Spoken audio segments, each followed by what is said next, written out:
हाय, नमस्कार dear students.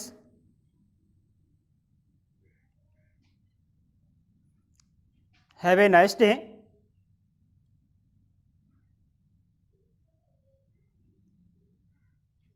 And once again welcome to you APS online class. प्यारे साथियों, इससे पहले वाले लेक्चर में हमने देखा और समझा भी कि राष्ट्रीय आय क्या है और यह एक अर्थव्यवस्था के लिए क्यों जरूरी होती है।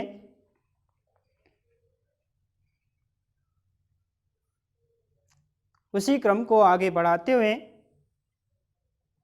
आपका साथी एक बार फिर से आपके सामने मुखातिब है। आज हम इस लेक्चर में चर्चा करेंगे प्रति व्यक्ति आय के संदर्भ में।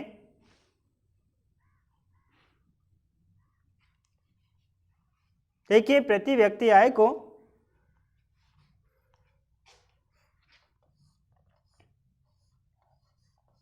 पर कैपिटा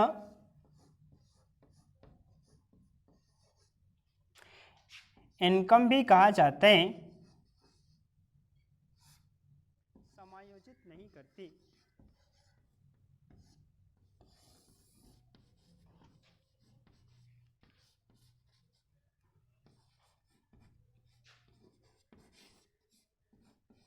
आपके ज्ञान को और बढ़ाने के लिए थोड़ा मैं बता देता हूँ।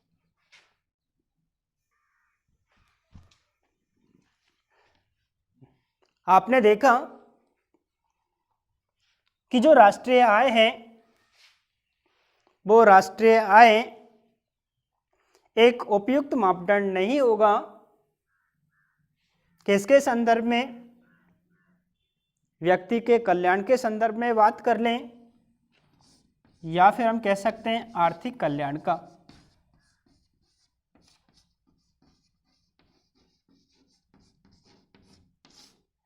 ऐसा क्यों कहा गया? बिकॉज राष्ट्रीय आय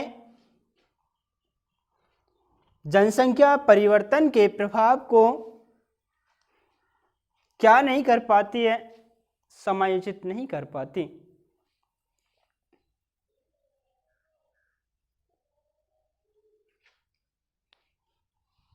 इसके लिए हम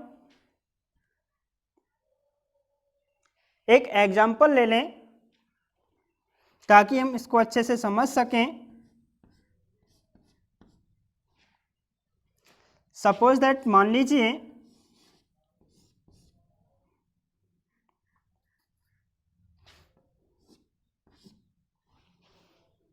कि एक व्यक्ति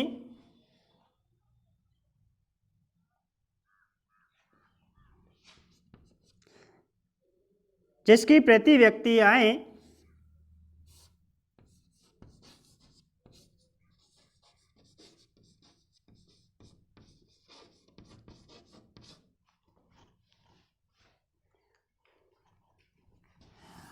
अन्य व्यक्ति की अपेक्षा कैसी है? अधिक। अर्थात हम कह सकते हैं कि एक व्यक्ति जिसकी प्रति व्यक्ति आय कम है अपेक्षा किसके? दूसरे व्यक्ति की प्रति व्यक्ति आय के।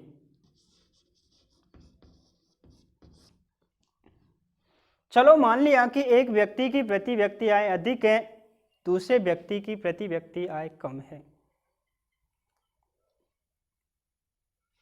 यह अनुमान हमने कैसे लगाया?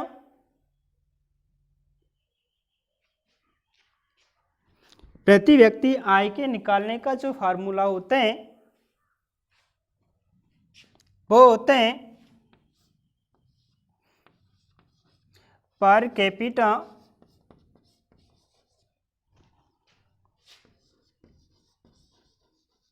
Income equal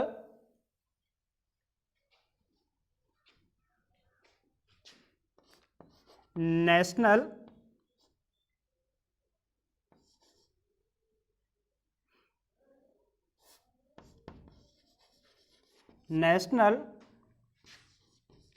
income upon total population.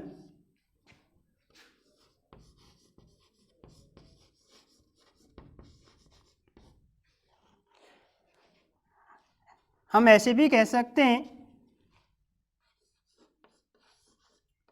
प्रति व्यक्ति आय इक्वल राष्ट्रीय आय अपॉन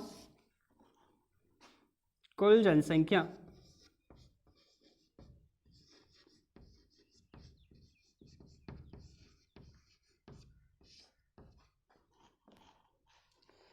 ये किसका फार्मूला हुआ? राष्ट्रीय आय प्रति व्यक्ति आय को जांचने का। डियर स्टूडेंट्स, गौर फरमाइएगा, मैंने कहा कि राष्ट्रीय आय व्यक्ति के कल्याण का या फिर आर्थिक कल्याण का एक उपयुक्त मापदंड नहीं होता, बिकॉज दैट राष्ट्रीय आय जनसंख्या परिवर्तन के प्रभाव को क्या नहीं कर पाता है? समायोजित। मैं इन चंद पंक्तियों को एक उदाहरण के माध्यम से प्रस्तुत करने की कोशिश कर रहा हूं। मैंने कहा कि एक व्यक्ति जिसकी प्रति व्यक्ति आय किसी दूसरे व्यक्ति की प्रति व्यक्ति आय से कैसी है? कम। एक व्यक्ति की प्रति व्यक्ति आय अधिक है और दूसरे व्यक्ति की प्रति व्यक्ति आय कम। कब हमने अनुभव किया, कब अनुमान लगाया कि एक व्यक्ति की प्रति व्यक्ति आय अधिक है, दूसरे की कम? किस फार्मूले से? हमने प्रति व्यक्ति आय के फार्मूले से। क्या होता है? पर कैपिटा इनकम, जिसे प्रति व्यक्ति आय कहा जाता है, इक्वल नेशनल इनकम, जिसे राष्ट्रीय इनकम राष्ट्रीय आय कहते हैं, अपॉन टोटल पॉपुलेशन कुल जनसंख्या। जो हमारे पास निकल के आते हैं वो क्या आएगी? हमारी प्रति व्यक्ति आय। तो प्रति व्यक्ति आय निकाल तो ली हमने, लेकिन हम इस तथ्य को डिफाइन करने की कोशिश कर रहे हैं, इन पंक्तियों को स्पष्ट करने की कोशिश कर रहे हैं। माना कि एक देश जो हमने जिसका नाम अंकित कर दिया ए, और दूसरा देश जो हमने मान लिया बी। सपोज दैट, माना कि एक देश जिसका नाम ए है, दूसरा देश जिसका नाम क्या है? बी। माना कि ए देश की पॉपुलेशन जो है वो पॉपुलेशन हम 25 सदस्य मान लेते हैं, जबकि बी देश की जो पॉपुलेशन है वो कितनी मान ली हमने? 50।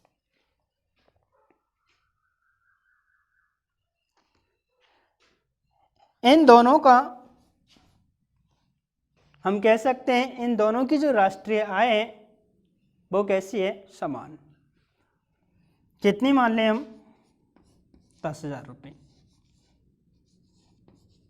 माना कि ए और बी दो देश हैं, उन दोनों देशों की जो राष्ट्रीय आय है वो कितनी है? 10,000।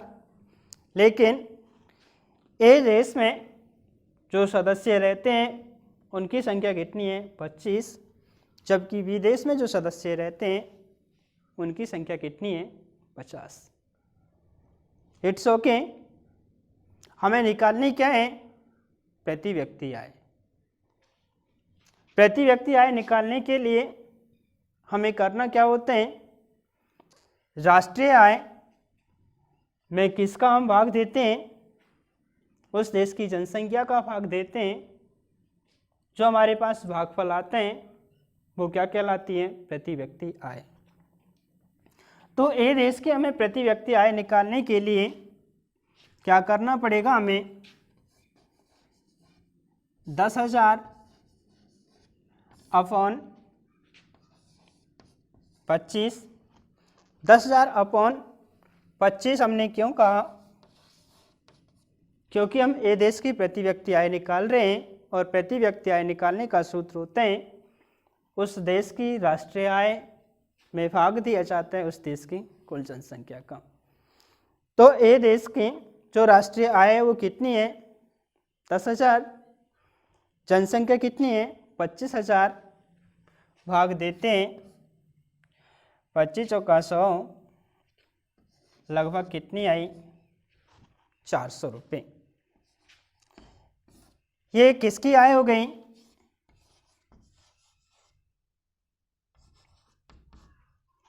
ए देश की। किसकी आय हो गई, ए देश की प्रति व्यक्ति आय कितनी हुई, 400 रुपये प्रति व्यक्ति।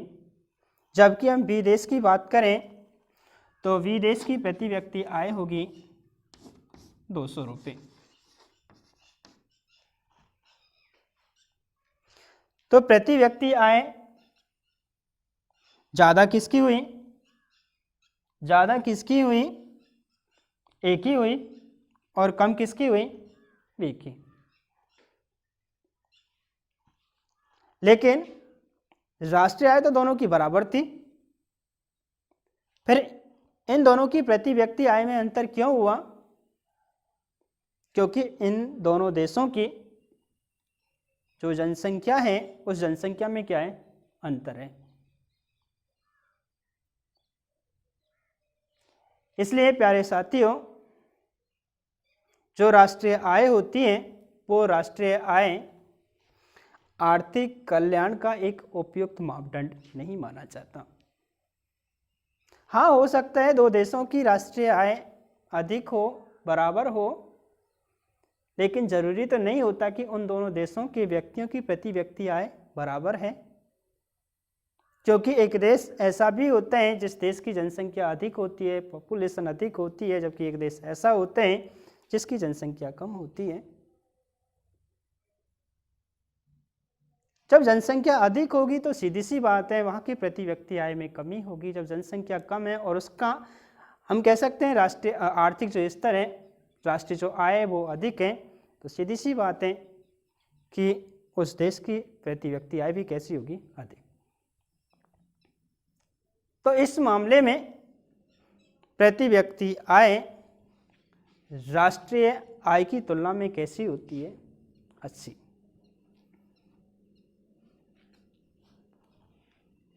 समझ में आया? हमने स्टार्ट की थी बात यहाँ से, राष्ट्रीय आय एक उपयुक्त मापदंड नहीं है। किसका उपयुक्त मापदंड नहीं है, व्यक्ति के कल्याण की बात कर लें या फिर हम आर्थिक कल्याण की। डेफिनेशन हम ऐसे भी कह सकते हैं कि राष्ट्रीय आय आर्थिक कल्याण का एक उपयुक्त मापदंड नहीं होता,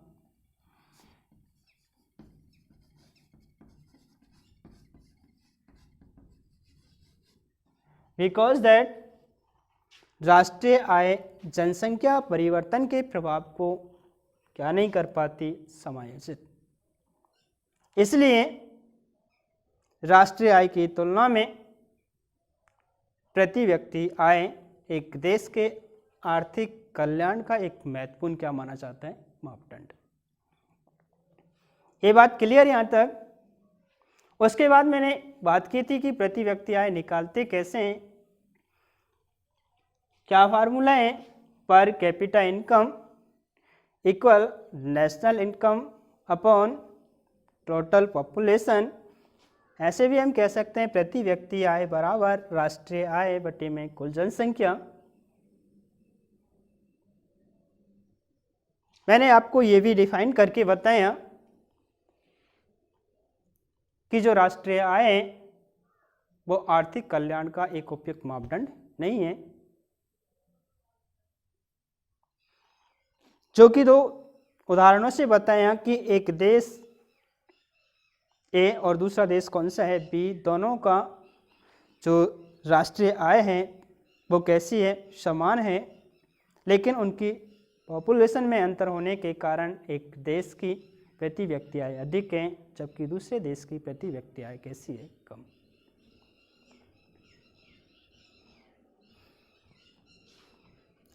आगे मैं बात करना चाहूँगा कि जनसंख्या परिवर्तन होता क्या है या जनसंख्या परिवर्तन कहते किसे हैं। इससे पहले अगर आपको समझ नहीं आया तो अपने वीडियो को रिवाइज करें और एक बार फिर से पुनः देखें।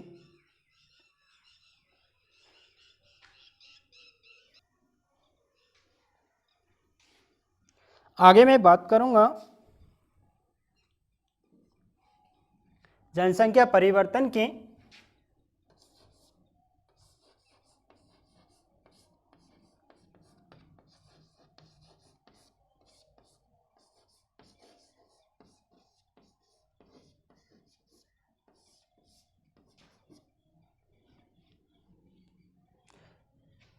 डियर स्टूडेंट्स, जनसंख्या परिवर्तन किसे कहते हैं?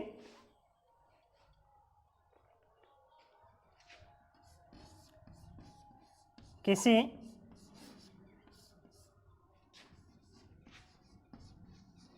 प्रदेश की जनसंख्या में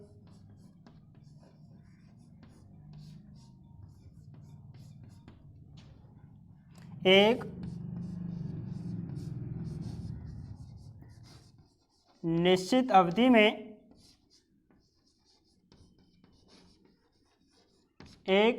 अवधि में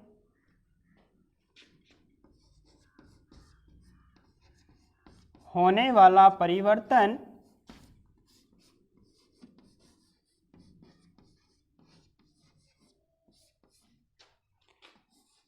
जनसंख्या परिवर्तन कहलाता है।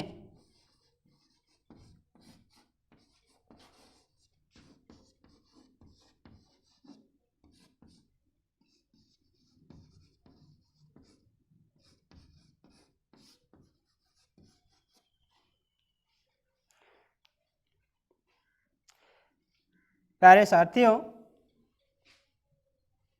जनसंख्या परिवर्तन में एक प्रदेश की जो जनसंख्या है उस जनसंख्या में जो परिवर्तन हुआ है वो परिवर्तन धनात्मक भी हो सकते हैं और वो परिवर्तन ऋणात्मक भी हो सकते हैं।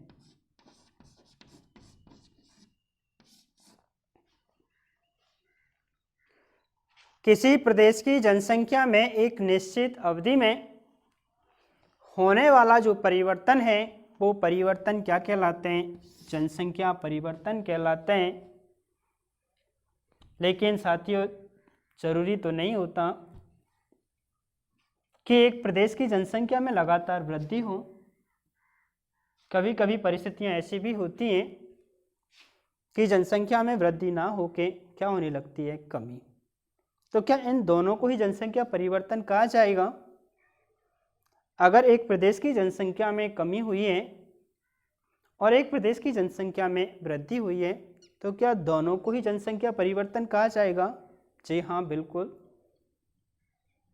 दोनों ही स्थितियों में उसे क्या कहा जाएगा? जनसंख्या परिवर्तन। चाहे वो परिवर्तन धनात्मक हुआ हो या वो परिवर्तन कैसा हुआ हो? ऋणात्मक। फिर हम इसको कैसे जानेंगे कि एक प्रदेश की जनसंख्या में वृद्धि हुई है और दूसरे प्रदेश की जनसंख्या में कमी? क्योंकि दोनों की परिभाषा तो एक ही है। हाँ, इसका जानने का एक तरीका है, अगर एक प्रदेश की जनसंख्या में जो परिवर्तन हुआ है वो परिवर्तन कैसा हुआ है? धनात्मक, तो इस स्थिति में इसे कहा जाता है धनात्मक जनसंख्या परिवर्तन।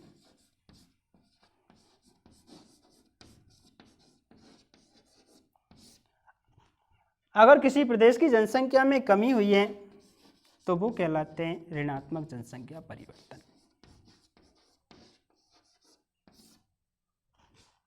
आशा करता हूं आपको समझ में आया होगा। एक फैक्टर बता दूं आपको मैं कि जो बेटा प्रति व्यक्ति आय है वो प्रति व्यक्ति आय राष्ट्रीय आय की तुलना में आर्थिक कल्याण का एक उपयुक्त माप बन जाता है या मापदंड होता है।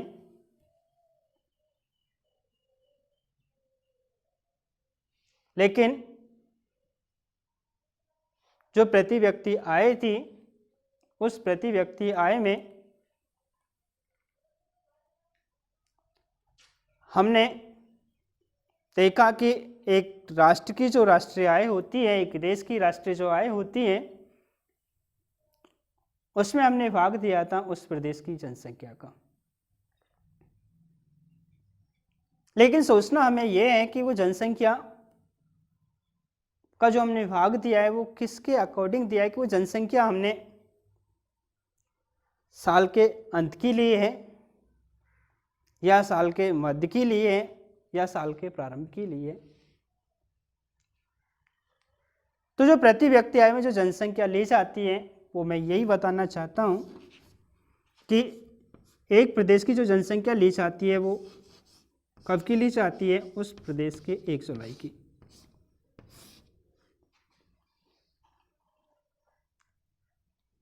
एक जुलाई की जो जनसंख्या है उस जनसंख्या का क्या दिया जाते हैं, भाग।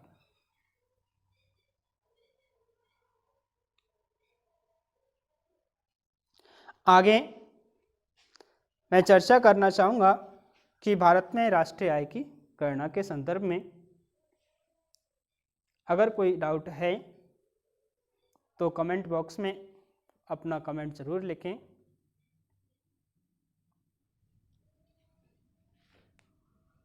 राष्ट्रीय आय की गणना करने के लिए स्वतंत्रता से पहले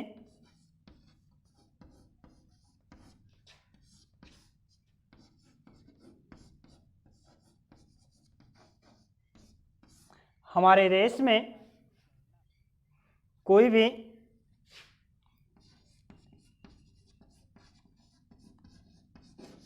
सरकारी संस्था नहीं थी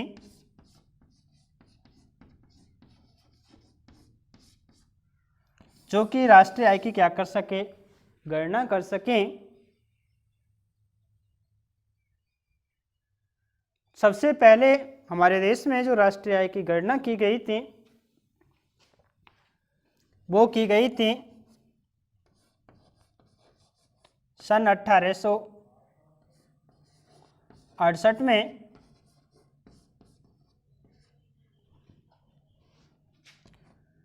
सन 1868 में की गई थी। किसके द्वारा की गई, दादा भाई नौरोजी के द्वारा।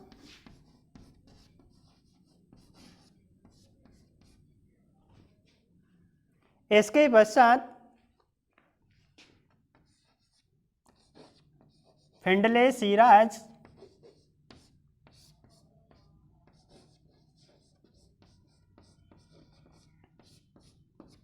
Doctor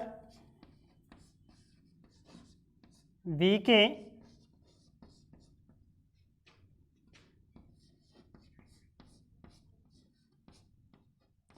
RV. Rao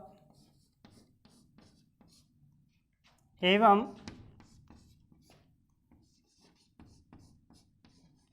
RC. Desai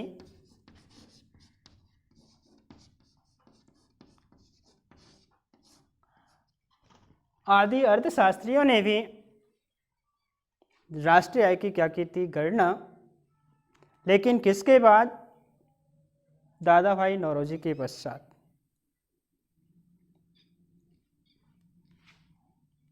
प्यारे विद्यार्थियों, इन सभी अर्थशास्त्रियों ने या विद्वानों ने जो राष्ट्रीय आय की गणना की थी उसके लिए अलग अलग विधियों का क्या किया, प्रयोग किया, अलग अलग विधियां अपनाई गई। उसके बाद इनके पास विश्वसनीय समंकों का भी क्या था, अभाव।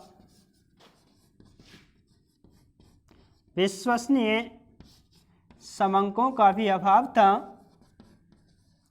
विश्वसनीय समंकों का मतलब होता है विश्वास करने योग्य आंकड़े।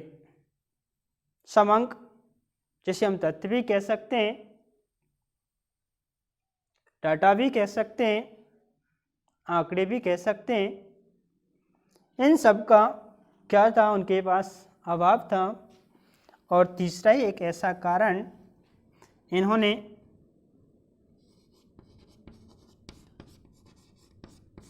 उपयुक्त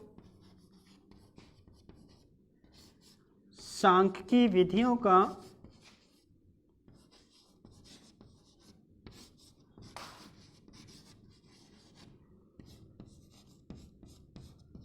क्या नहीं किया, उपयोग। ये लोग राष्ट्रीय आय की गणना तो कर पाए, लेकिन एक सही मायने में जो राष्ट्रीय आय की गणना होनी चाहिए थी वो नहीं कर पाए। उसके कारण भी हमारे सामने आ गए, क्योंकि इन सभी विद्वानों ने जो विधियां प्रयोग में ली राष्ट्रीय आय की गणना के लिए, वो विधियां कैसी थी, अलग अलग थी। सेकंड बात कि इनके पास विश्वसनीय समंकों का अभाव था, विश्वास करने योग्य डेटा नहीं थे। उसके बाद तीसरा, इन्होंने उपयुक्त सांख्यिकी विधियों का प्रयोग नहीं किया, इसलिए ये राष्ट्रीय आय की गणना तो कर पाए, लेकिन वो एक सही नहीं थी, एक सही मायने में राष्ट्रीय आय की गणना नहीं कर पाए। आगे मैं बात करूंगा स्वतंत्रता के बाद की। जैसा कि अभी हमने पढ़ा, स्वतंत्रता से पहले राष्ट्रीय आय की गणना किसके द्वारा की जाती थी। अब हम बात कर रहे हैं स्वतंत्रता के बाद की।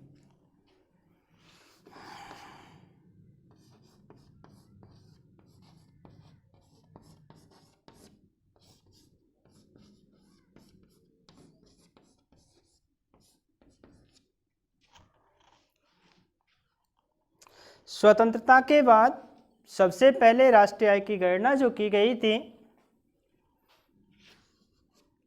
ध्यान रहे यहां से प्रश्न भी हमारा बनेगा, और जो कैसा होगा पोस्ट भी होगा। कैसा होगा कि हमारे देश में स्वतंत्रता के बाद सबसे पहले राष्ट्रीय आय की गणना कब की गई। उत्तर होगा दोस्तों अगस्त 1949 में।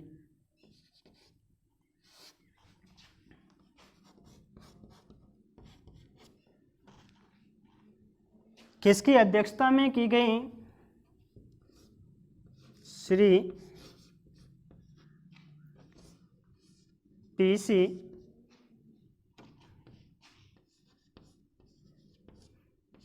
महालनोबिस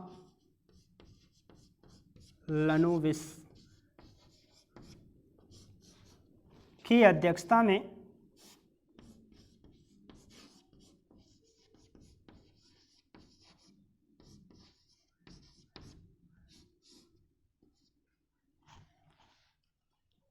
किसका गठन किया गया, राष्ट्रीय आय समिति का।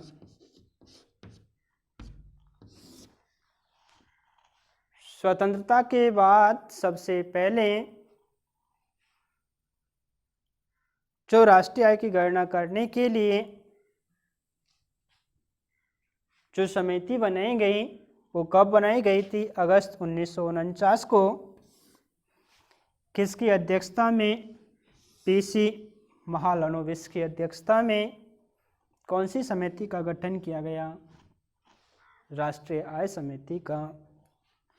दोस्तों पीसी का फुल फॉर्म होते हैं प्रशांत चंद्र महालनोबिस। क्या होगा? प्रशांत चंद्र महालनोबिस। इन्होंने अपनी जो पहली रिपोर्ट प्रस्तुत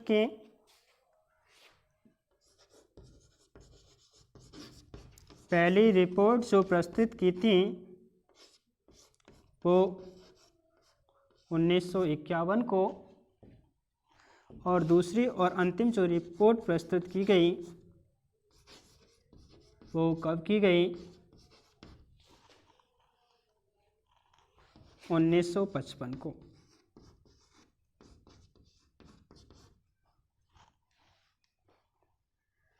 उन्नीस सौ 1955 के बाद हमारे देश में राष्ट्रीय आय की गणना के लिए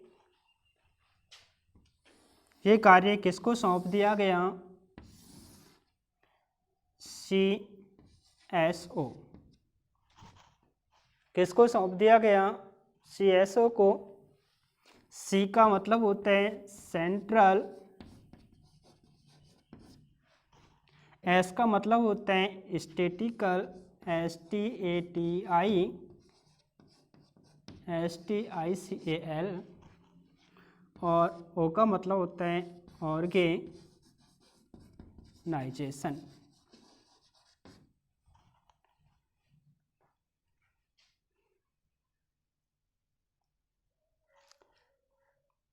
महत्वपूर्ण प्रश्न होगा कि वर्तमान में हमारे देश में राष्ट्रीय आय की गणना कौन करते हैं?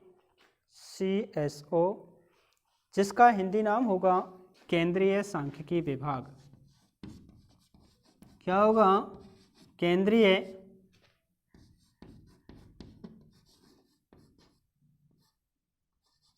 सांख्यिकीय विभाग।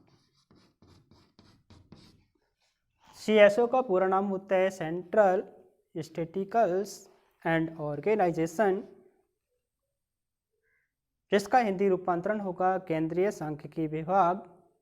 ये हमारे देश में किसकी गणना करते हैं? राष्ट्रीय आय की गणना करते हैं। कब से कर रहे हैं? सन 1955 से।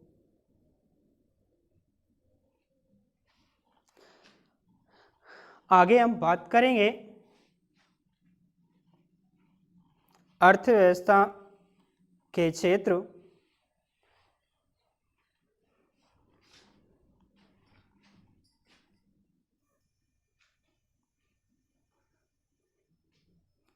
अच्छा सुने,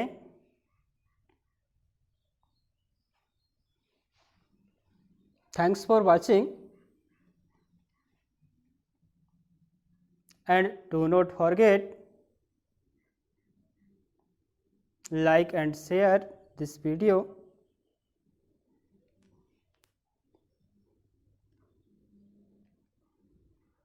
फिर आपका साथी अगले लेक्चर में मुखातिब होगा।